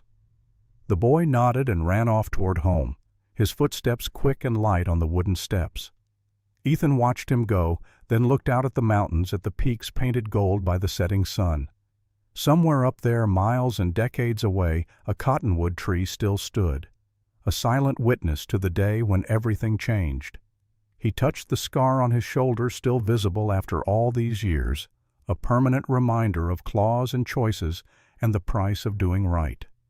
Tomorrow he would finish the story, but tonight he would remember. Would let the memories wash over him like water, carrying him back to that frozen pass where 3 people made their stand and learned what they were truly made of. The mountains stood eternal. The story continued, and in the space between past and present, an old man stood alone with his ghosts feeding the right wolf, one memory at a time. The Cottonwood Redemption. Part 3. Redemption. The third morning found Benjamin on the porch before breakfast, wrapped in a quilt against the November chill. Ethan was already there, coffee steaming in his gnarled hands, eyes fixed on the distant mountains where memory lived. "You came early again," Ethan said. "I had to know," Benjamin said simply. "How it ended. How you all survived." Ethan nodded slowly. "Then sit close, boy. Because this is where we learned that truth is stronger than lies, that courage comes from unexpected places, and that the hardest prison to escape is the one we build for ourselves." He settled deeper into his chair, and his voice took on that distant quality again, pulling them both backward through time. "We held that pass for 3 hours, 3 hours of waiting and watching and trying not to bleed to death. The sun climbed higher over the frozen pass, but the temperature barely rose. They were above 10,000 feet now in that realm, where winter never fully releases its grip. Ethan's wounds had started to stiffen, every movement pulling at torn flesh. He needed rest, medical attention, warmth. Things he was not going to get sitting behind a rock with 3 bullets and 20 armed men below. Around noon, a single rider detached from the group below and rode partway up the slope. He stopped well out of rifle range and called up to them. "Stone! Can you hear me?" Ethan recognized the voice. Sheriff Henry Wade. "I hear you, Sheriff. Clayton wants me to tell you that if you send down the woman, he'll let you and the Reverend go free." Ethan looked at Sister Grace. She met his eyes steadily, waiting for him to decide her fate. The old Ethan, the one who had hidden in these mountains for 12 years, might have considered it, might have weighed his life against hers and found hers wanting. But that Ethan had died somewhere between the cottonwood tree and this frozen pass. "Tell Clayton that Sister Grace stays with us," Ethan called back. "If he wants her, he'll have to go through me, and I promise him he won't like how that turns out." "Be reasonable, Stone. You can't win this. There's 20 of us and 3 of you. You're wounded. You got maybe a handful of bullets left. Surrender now while you still can." "Sheriff, you rode up here to arrest an innocent woman because Clayton Blackwood owns your mortgage and your conscience. I got no respect for that kind of law." There was a long pause. When Wade spoke again, his voice was quieter, sadder. "You're right about all of it. But knowing the right thing doesn't always mean you can do it. Some of us got families, got children who need food, got wives who need medicine. We can't all be heroes, Stone." "No," Ethan said, "but you can try to be decent. That's something." The sheriff turned his horse and rode back down, defeated in ways that had nothing to do with bullets or numbers. Below, Clayton could be heard screaming orders. The posse was preparing for a final assault. Sister Grace sat quietly, her hand resting on her stomach in a gesture so subtle that only someone watching closely would notice. She knew now with the certainty that comes from training and instinct that she was pregnant. Conceived that first night in the cabin when exhaustion and fear and something deeper had drawn 2 broken people together in the darkness. She should tell them, but she could not. Not now. Not when knowing might make them reckless, might make them take risks to protect not just her, but the life growing inside her. This secret was hers alone for now. Fighting for 2 lives had become fighting for 3.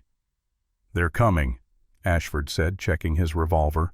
4 bullets left in the Colt. That was all. Ethan checked his rifle. 3 bullets. Grace had 5 rounds remaining in the Winchester. 12 bullets total between 3 people against 20 determined men. "We make them count," Ethan said, "and we don't waste a shot." But before the attack could begin, they heard something that did not belong. Not gunfire, not shouting. The sound of a single horse moving slowly, deliberately, from an unexpected direction. Ethan tensed, rifle ready. Through the rocks, a rider appeared. But this was not a man. Eleanor Blackwood sat on a bay horse alone, her expensive riding clothes now covered in trail dust and snow. Her face was pale but set with determination. Her hands were empty, held high to show she carried no weapons. She rode to within speaking distance and stopped. "Sister Grace, Mr. Stone, Reverend Ashford," she called, her voice carrying clear in the thin mountain air. "My name is Eleanor Blackwood. I need to speak with you. Please, it's important." Ashford positioned himself between the woman and Grace. "This is a trick. Your husband wants to kill us, and you come riding up here alone. I don't believe it." "It's not a trick," Eleanor said. "I came alone because Clayton doesn't know I'm here. If he did, he would stop me. Because what I have to say will destroy him." "Then say it and go," Ethan said. Eleanor dismounted with the stiff movements of someone not used to riding long distances. She walked forward until she was only 20 feet away, close enough that they could see her eyes were red from crying. "Sister Grace didn't kill my son," Eleanor said, her voice breaking. "I've known that from the beginning." The words hung in the cold air like something physical, something that changed the very molecules of the moment. "I was there the night William died," Eleanor continued. "I watched Dr. Porter treat him. I saw the doctor pour the mercury. His hands were shaking. He'd been drinking since morning. I smelled the whiskey on his breath." "Why didn't you say anything?" Sister Grace asked, her voice quiet but intense. "Why did you let them blame me because Clayton was destroyed when William died while the Chin boy lived? He needed someone to blame for why his son was taken and another was spared." Eleanor's face crumpled. "Because I was a coward. Because Clayton was so destroyed by William's death that he needed someone to blame. And Dr. Porter offered him you, a foreign woman, a Catholic, someone different, someone easy to hate." She wiped tears from her face with a gloved hand. "I told myself that maybe the doctor was right. Maybe you had cursed William somehow, because accepting the truth meant accepting that our son died from a simple mistake, that there was no grand evil, no purpose, just bad luck and a drunk doctor." "I've lived with that guilt every day since," Eleanor said. "Every night I see William's face, and I know I betrayed him by not speaking the truth, by letting an innocent woman be blamed for his death." "So why speak now?" Ethan asked. "Because last night after the cabin burned, I overheard Clayton talking to his men, planning how they would kill all of you, not just Sister Grace, all of you. And I realized that if I stayed silent, I wouldn't just have William's blood on my hands. I would have yours too. And I couldn't live with that." She reached into her coat and pulled out a folded piece of paper. "This is a letter from Dr. Porter. He gave it to me 3 days ago, made me promise not to open it unless something happened to him. Last night after you escaped, the doctor went into his office and drank a bottle of laudanum. He's dead, and this is what he wanted the world to know." She handed the letter to Reverend Ashford, who unfolded it with shaking hands. He read aloud, his voice gaining strength as he went. "To whom it may concern. My name is Dr. Samuel Porter. I am writing this because I can no longer live with what I have done. On the night of December 1st, 1878, I treated William Blackwood for typhoid fever. I was intoxicated. I have been intoxicated most days for the past 5 years since my own wife passed. In my impaired state, I administered 25 grains of mercury to young Mr. Blackwood. The correct therapeutic dose is 10 grains. By the time I realized my error, it was too late. The boy died not from disease but from mercury poisoning, from my hand, from my negligence. When Clayton Blackwood demanded to know why his son died while another boy lived, I blamed Sister Grace Whitmore. I called her a witch. I suggested she had used unnatural means. I did this to save my own reputation and livelihood. In doing so, I condemned an innocent woman to death. I can no longer bear this guilt. By the time this letter is read, I will have taken my own life. It is less than I deserve. To Sister Grace I offer my deepest apologies, though I know they mean nothing. To the Blackwood family I offer the truth. Your son died because of me, because I was too weak and too proud to admit I had become a danger to my patients. May God have mercy on my soul, for I have none for myself. Dr. Samuel Porter." The pass fell silent. Even the wind seemed to hold its breath. Eleanor looked up at the three defenders. "I'm going to take this letter to Sheriff Wade. I'm going to read it in front of all those men down there. And then I'm going to tell my husband that if he harms any of you, I will leave him.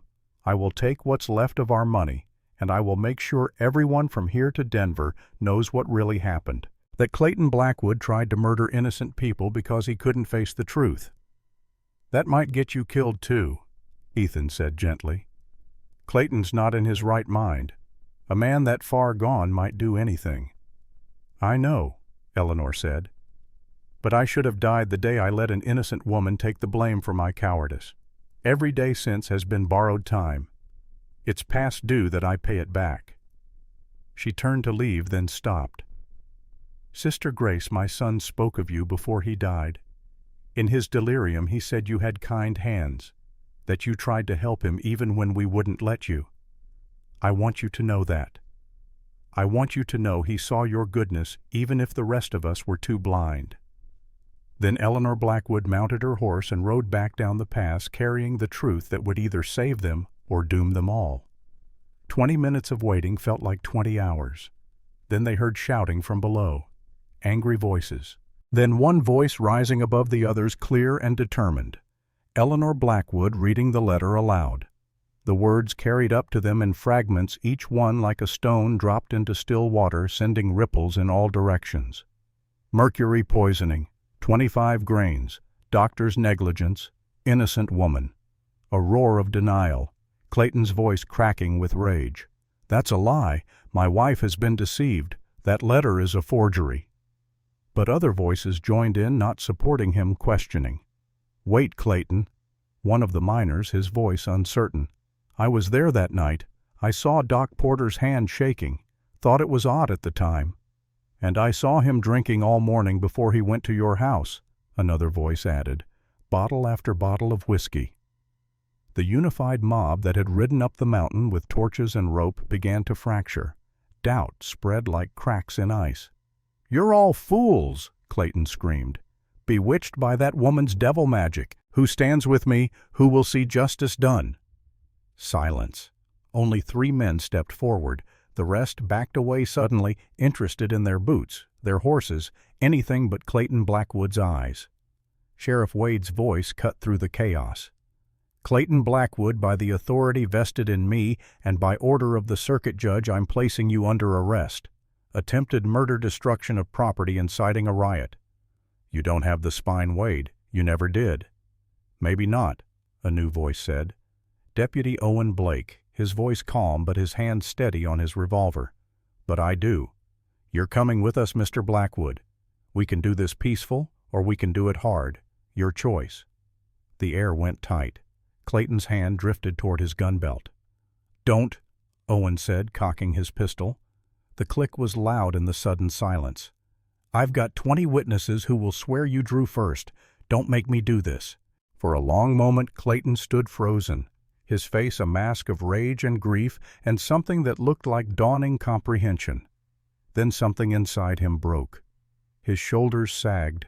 The rage drained from his face, leaving only exhaustion and loss. "My son is dead," he said, his voice hollow. "My wife has abandoned me. My name is ruined. What more can you take from me?" "Your freedom," Owen said quietly, "until a judge decides what happens next." 2 men took Clayton's arms gently, almost respectfully. He did not resist, just walked like a man in a dream he could not wake from. Then one of Clayton's 3 remaining loyalists made his move. His hand flashed to his gun. But Owen was faster. The shot rang out across the pass. The man fell, clutching his shoulder, screaming. "Anyone else?" Owen's voice was still calm. No one moved. The 2 remaining loyalists slowly raised their hands and stepped back. It was over. Sheriff Wade climbed to the pass, slowly, looking older than his 52 years. Behind him came 5 townspeople looking tired and ashamed. No Clayton, no hired guns. Just men who realized they had been wrong. "It's over," Wade said when he reached them. "Clayton's under arrest. Attempted murder. Destruction of property. inciting a riot. He'll stand trial in Denver." "And us?" Ethan asked. "You're free to go. All charges dropped. The circuit judge already signed the paperwork based on Dr. Porter's confession." He looked at Sister Grace. "I'm sorry, sister, for all of it. We should have listened, should have investigated, should have been better." "Sorry's not enough," Ashford said, his voice hard. "Doesn't fix a burned cabin or a woman almost hanged or a man torn open by a bear." "No, it's not enough," Wade agreed. "Nothing would be enough. But it's all I got to offer. That and my badge." He unpinned the star from his chest and held it out. "I'm done. Can't be a lawman if I'm too scared to enforce the law. Owen Blake will make a better sheriff than I ever was. He's got the spine I don't." Sister Grace stood slowly wincing at the pain in her hands. "Sheriff, I don't want your badge. I don't want your guilt. I just want to go somewhere safe and never see this town again." "Can't say I blame you," Wade said. "There's a wagon at the bottom of the trail, medical supplies, food money that folks in town collected. It's not much, but it's something, and there's a surgeon in Durango who can help, 2 days' ride south." Ethan tried to stand and nearly fell. His vision swam. The blood loss was catching up. "This man needs a doctor," Grace said, moving to support him. "Real medical attention, not what I can do with snow and torn cloth." "Then we better get moving," Ashford said, helping to support Ethan's weight. At the bottom of the trail they found the wagon as promised, and standing beside it to Ethan's surprise was Victor Crane. The Russian gunfighter leaned against the wagon bed, arms crossed, that long rifle slung over his shoulder. Ethan reached for a weapon he no longer had. "Come to finish the job." Victor shook his head. "I came to help you into wagon. You look like you are about to fall over." "Why?" Ethan asked. "Why help us? Why save us from the bear?" The Russian was quiet for a moment, choosing his words carefully. "My mother was nun in Siberia. When I was boy, maybe 8 years old, there was famine. People dying in streets. My father already dead from cold. Just me and my mother." He looked at Sister Grace, his eyes distant with memory. "She gave me her food every day, gave me her blanket, her warmth, everything. And she got weaker and weaker. One day the sisters at her convent found us. They took us in, fed us, saved us. My mother lived 6 more years because of them. She taught me there is difference between killing for money and killing for evil. First is doom, second is sin. And killing none that is sin I cannot commit, not for any price." He helped Ethan into the wagon with surprising gentleness for a man who killed for a living. "You go to Durango, you heal, you live good life, and you forget about Clayton Blackwood and this cursed mountain." "What will you do?" Sister Grace asked. Victor smiled, but it did not reach his eyes. "Find another job, another place, another person who thinks money can buy anything. World is never short of such men." He tipped his hat to Sister Grace, nodded to Ashford, and walked away into the trees. They watched him disappear, a killer who had chosen mercy, a man feeding the right wolf. The wagon ride to Durango took 5 days instead of 2. They had to stop frequently for Ethan's wounds. Sister Grace cleaned them, stitched them properly with real medicine from the supplies the town had sent. But infection had set in. Fever came and went. Ethan drifted between consciousness and delirium. In his fever dreams he saw his wife Rebecca dying in childbirth. He saw his son Samuel covered in smallpox pustules. He saw the Mexican woman and child from 1863. But this time, for the first time, he also saw them forgive him, saw them smile and turn away and walk into light. The woman spoke, her voice clear despite being impossible. "You have carried us for 15 years. You have punished yourself enough." The child, no longer afraid, took his mother's hand. "We forgive you, Señor. Now you must forgive yourself." They walked into brilliant white light, and Ethan reached after them. "Wait, I'm not ready." But they were gone, and the weight lifting from his chest felt like breathing for the first time in years. When the fever finally broke on the morning of the 4th day, he opened his eyes to find Sister Grace sitting beside the wagon, her head bowed in prayer. The morning sun lit her hair like a crown. "You're awake," she said, touching his forehead to check for fever. "The worst has passed. You'll live." "Thanks to you," Ethan said, his voice weak but steady. "Thanks to both of us. You kept me alive. I kept you alive. That seems fair." They reached Durango on the evening of the 5th day. The surgeon there, Dr. Jonathan Walsh, examined Ethan's wounds and pronounced him lucky to be breathing. "Another day and the infection would have killed you. But you'll heal. Give it time." Time was something Ethan had plenty of now. With his cabin burned and his old life gone, he had nothing but time. Sister Grace stayed in Durango working at the small clinic attached to the church. The reverend there, Father Michael, had welcomed her without question. She was good at her work, he said. The town needed her. She could stay as long as she wanted. Reverend Ashford returned to Silver Point to collect his son and what remained of his life there. He came back 2 weeks later with news. Clayton Blackwood had been sentenced to 5 years in prison. Eleanor Blackwood had sold the mine and donated most of the money to build a hospital. She kept just enough to live modestly and had taken a job as a teacher. The town was healing slowly, but healing. Ethan stayed in a boarding house while his body mended. He should have been planning his next move, deciding where to go, what to do. But every day he found himself walking to the clinic, sitting on the bench outside, watching Sister Grace work through the window. One evening she came out and sat beside him. "You know, Mr. Stone, sitting out here every day people are going to talk." "Let them talk. I got nowhere else to be." "You could rebuild, go back up to the mountains, start over." "Could, but I don't want to." "What do you want?" He was quiet for a long time, gathering the courage to say what he had been thinking for weeks. "I want to stop running, stop hiding, stop living like a ghost. I want to be part of the world again, even if the world's messy and complicated and full of people who make mistakes. I want to try again. With you." Sister Grace took his hand, her fingers gentle on his scarred palm. "I want that too. I thought I wanted to be separate from the world. That's why I became a nun. But these past weeks I've realized something. God doesn't want us to hide from life. He wants us to live it fully, completely, even the parts that hurt." "The church might not agree with that interpretation," Ethan said. "Then perhaps I'm not meant to be a nun anymore." She looked at him, and in her green eyes he saw the same thing he felt, a connection forged in fire and blood and survival, something that could not be denied or reasoned away.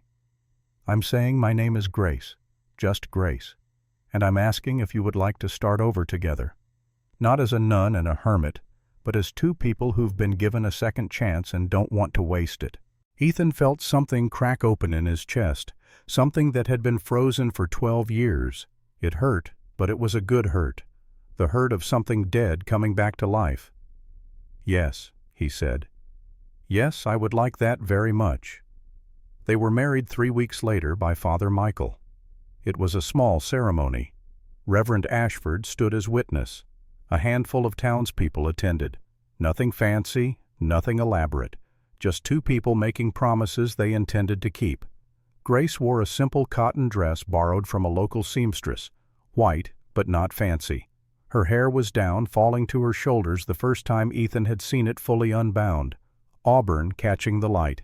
Ethan wore a borrowed suit too tight in the shoulders. He had shaven for the first time in years, looking 10 years younger, nervous, his hands shaking slightly as he took her hand.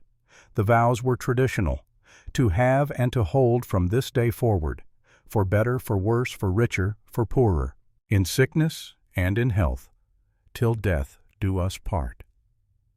When Ethan kissed her, it was gentle, reverent, and he tasted salt from her tears, the first kiss for both of them in many years. Ashford's blessing was simple. May you find in each other what you lost. May your love heal old wounds. May your children inherit your strength. At the word children, Grace's hand went unconsciously to her stomach, just for a moment, barely noticeable. Only Ashford caught it, and he said nothing, but he understood. They bought a small house on the edge of Durango with saved money and town donations. 2 rooms, a bedroom, and a main room. Small kitchen, wood stove.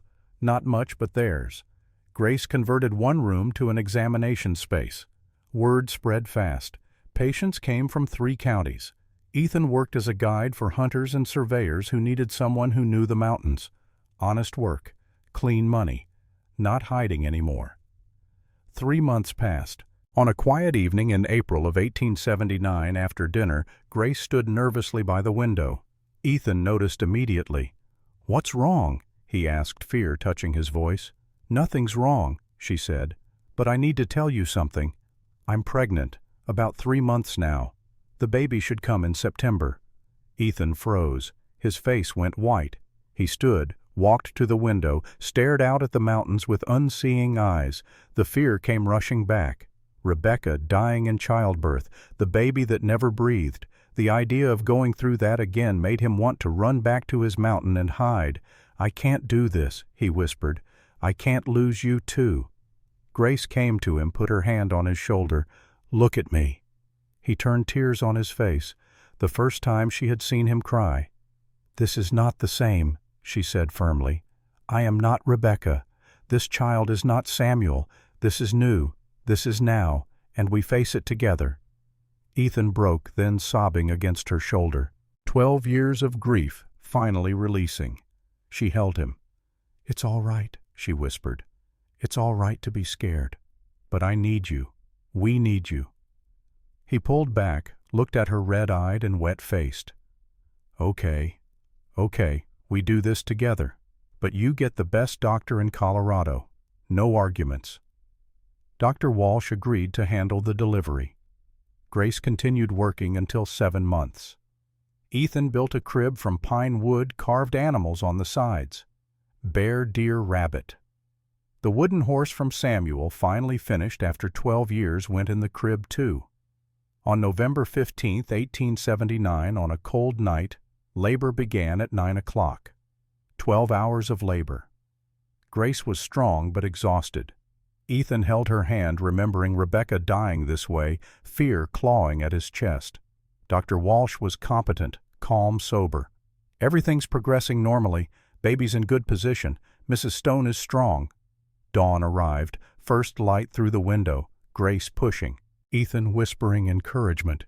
"You can do this. You're the strongest person I know." Then the moment. A baby's cry, loud, angry, alive. "It's a girl."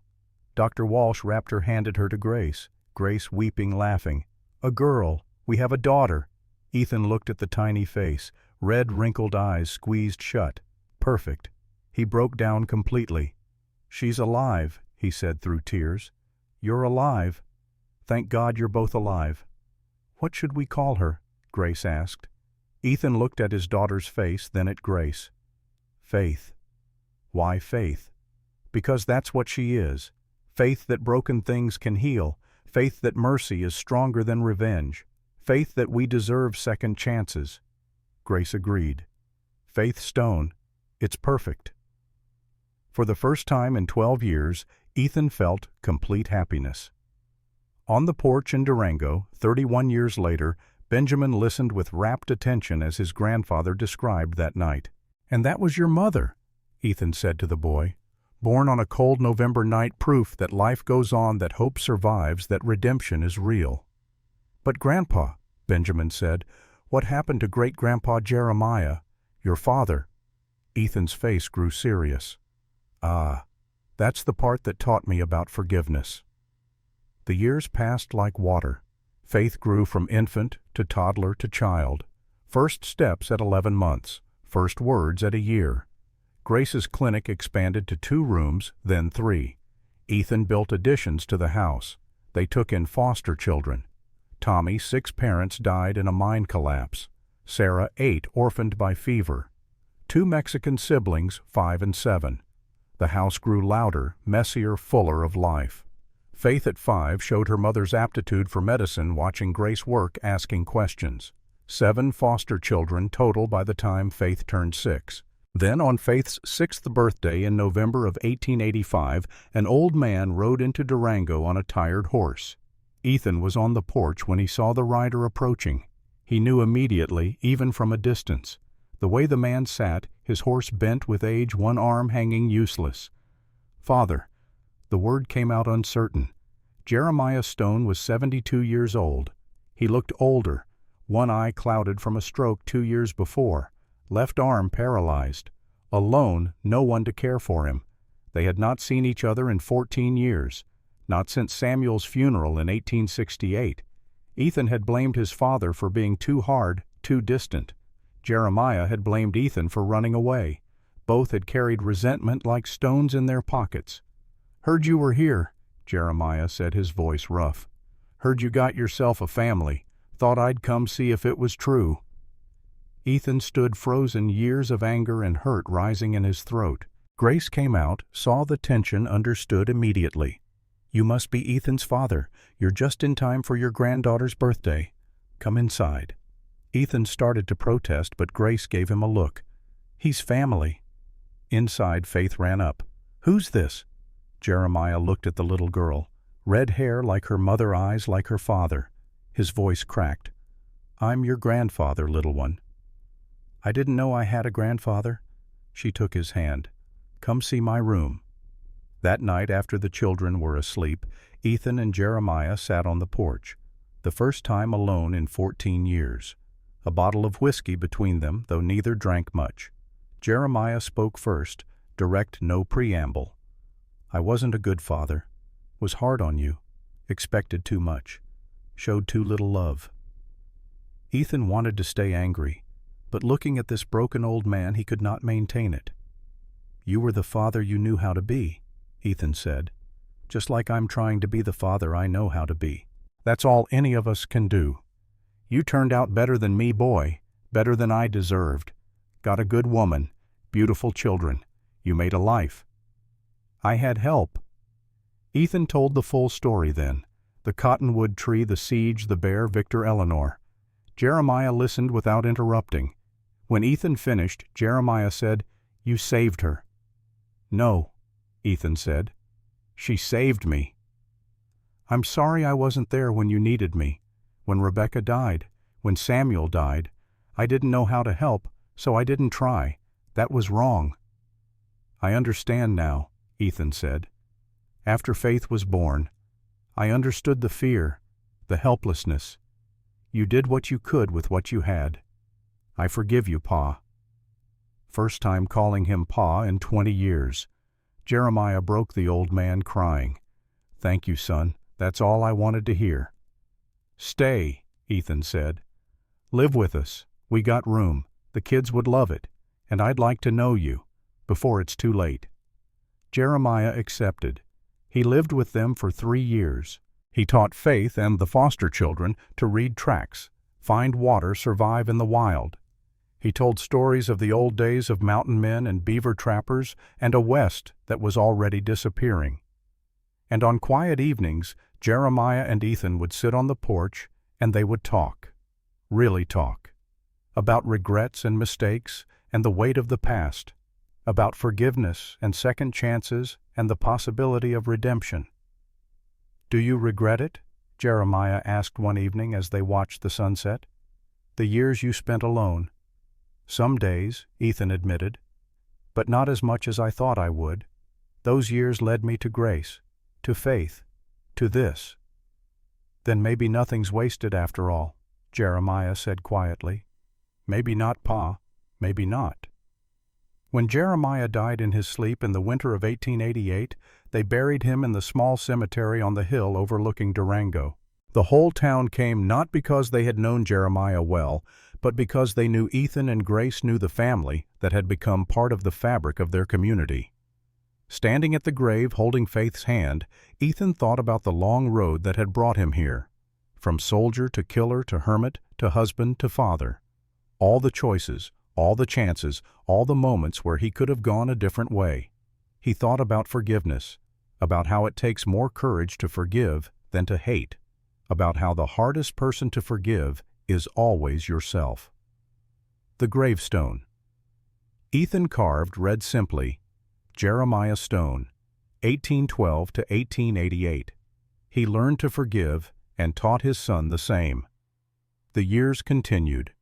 Faith grew into a young woman with her mother's compassion and her father's quiet strength. She became a doctor running Grace's clinic when Grace could no longer handle the long hours. The other foster children, now adults, visited with their own families. Tommy owned a construction business. Sarah taught at the school.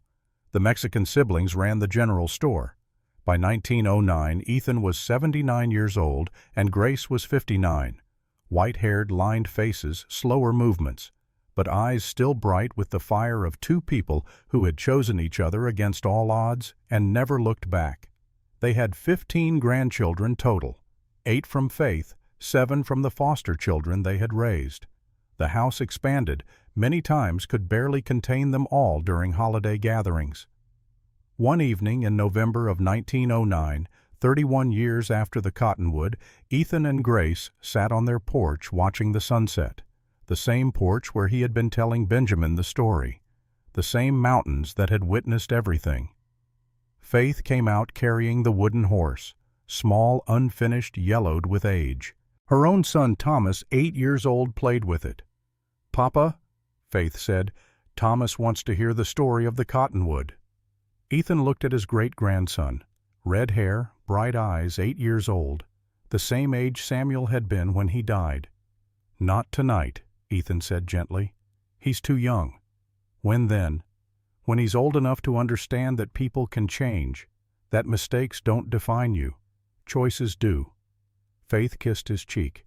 "You're a good man, Papa. Better than you think you are." She went back inside with Thomas. Ethan and Grace sat alone in the gathering dusk. "Do you think the cottonwood tree is still there?" Grace asked. "Probably. Cottonwoods live a long time. Maybe someday we should go back, see it." Ethan was quiet for a long moment. "Maybe, but I don't need to. I got everything I need right here." He took her hand. She squeezed back. Two old people who had been broken and remade, who had found each other in fire and blood, and chose every single day to make their second chance matter. "I love you, Ethan Stone," Grace said.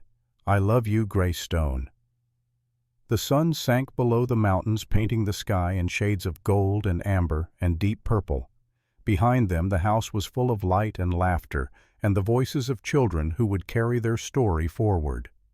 Somewhere far to the north, a cottonwood tree stood alone on a ridge.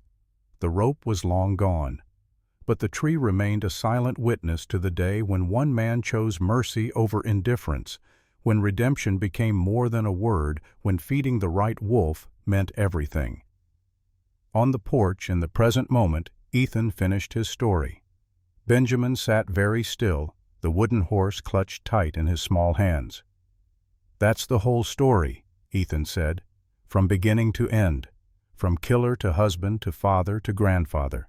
31 years of learning that redemption isn't a destination you reach, it's a direction you travel one choice at a time for the rest of your life."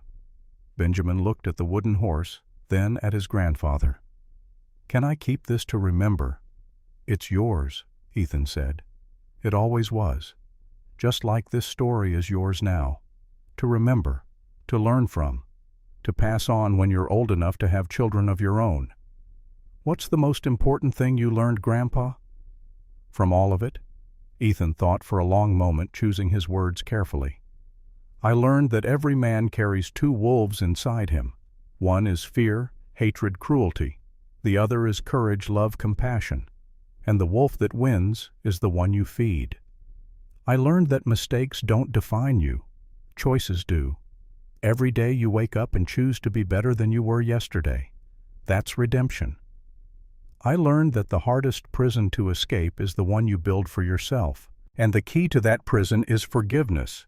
Forgiving others, yes, but most importantly, forgiving yourself. And I learned that love, real love, is not about grand gestures or perfect moments. It's about choosing to stand beside someone every day through fear and pain and uncertainty and saying, this person matters, this life matters, this moment matters. He looked at Benjamin, and in the boy's eyes he saw understanding beginning to take root. Remember that, Benjamin. when you're older and you make your own mistakes, and you will because everyone does. Remember that you always have a choice. You can feed the wrong wolf and let it consume you, or you can feed the right wolf and let it save you. Always feed the right wolf, boy, no matter how hungry the wrong one gets. Benjamin nodded solemnly, holding the wooden horse like a sacred thing. Grace came out then, moving slowly, leaning on a cane. But her smile was still bright, her eyes still green as forest pools.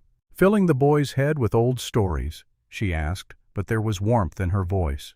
Filling his head with truth, Ethan said. The kind of truth that matters. Grace sat beside him, and Ethan took her hand. They sat together 3 generations on a porch as the sun set over Colorado and the stars began to appear in the darkening sky. And in that moment, everything that had come before, all the pain and fear and blood and fire, all of it, was transformed into something else. Something that looked like wisdom, something that looked like peace, something that looked like love that had been tested and refined and proven true. The story was over. But the legacy continued, would continue through Benjamin, through his children, through generations yet unborn who would carry forward the lesson that redemption is always possible, that mercy is stronger than revenge, that choosing to feed the right wolf is the most important decision any person can make. The mountain stood eternal, witnessing everything, remembering nothing, offering only the cold comfort of perspective and the warm promise of continuity. And 3 people sat together on a porch in Durango, Colorado in the year 1909, connected to each other and to a story that had begun 31 years ago on a cold December morning when one man decided that enough was enough, that running was over, that it was time to stand and fight for something that mattered. That story would never truly end. It would just keep beginning again in new hearts, in new choices, in new moments, when someone decided to cut down a stranger from a tree, to offer mercy instead of judgment, to choose love over fear. And that, Ethan thought as he sat with his wife and grandson in the gathering darkness, was all any story ever needed to be. A reminder that redemption is real, that change is possible, that no matter how dark the night dawn always comes. Always.